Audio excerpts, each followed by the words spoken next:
Hey YouTube, I was in Bible class last night. For some reason I just couldn't concentrate on the lesson because of what I now see in America. Why is it that America can pray when something tragic happens and everyone wants to flock to the church, but you never see them again after that? Why is it that we have taken God out of the schools and God out of the Pledge of Allegiance? This was done by Madalyn Murray and Michael Newton. These were both people that didn't believe in God, so why did the church ever stand for it? And do you know that because of that, there is more taught on Muslim beliefs than there is Jesus Christ?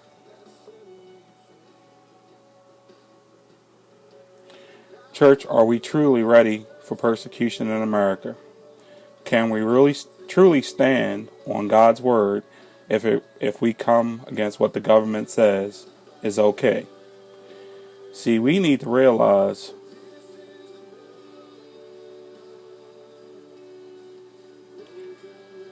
who we are and the power we have within us to come against the God of this world.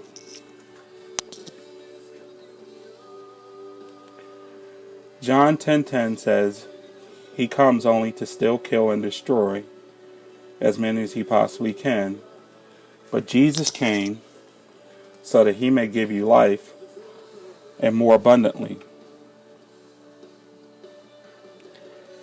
It's time for the church and those not just playing church to make a stand against the things that are going on in our great country founded on godly principles.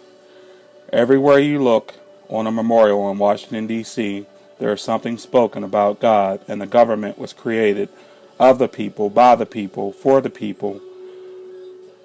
Shall none of us perish from the earth? People in America are perishing every day because the laws go against God.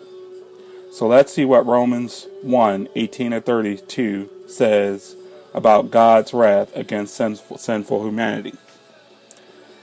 The wrath of God is being revealed from heaven against the godlessness and wickedness of the people who suppress the truth by their wickedness, since what may be known about God is plain to them, because God has made it plain to them.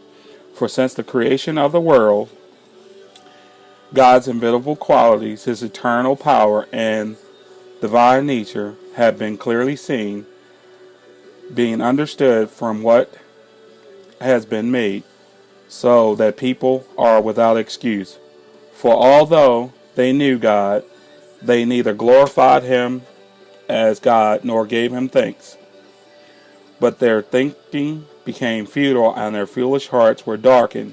Although they claimed to be wise, they became fools. 23, and engaged or exchanged the glory of the immortal God for the images made to look like a mortal human being, and birds and animals and reptiles. Therefore God gave them over in their sinful desires of their hearts to sexual impurity, for the degrading of their bodies, which with one another they exchanged the truth about God for a lie, and worship and serve created things rather than the Creator, who is forever praised. Because of this, God gave over to them shameful lust.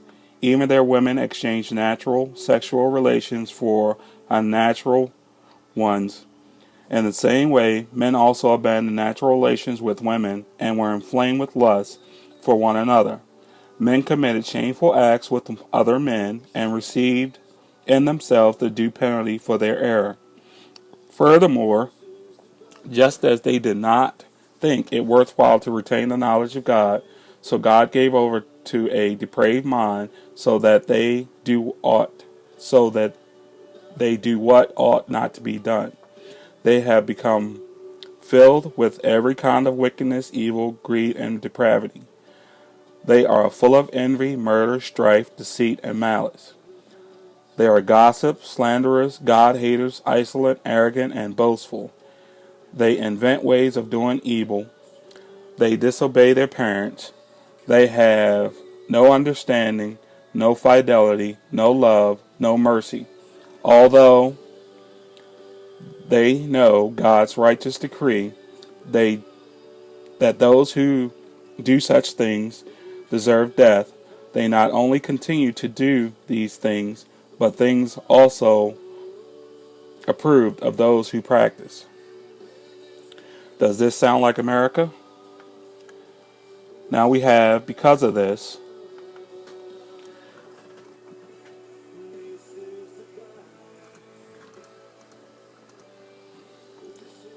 now without God, what do we have? Shootings in the schools, Twin Towers blown up, robberies, and America in turmoil. The evil is taking over. Stand Up Church. The non-believers need us more than ever. Jesus said, "Go and preach the gospel to the ends of the earth.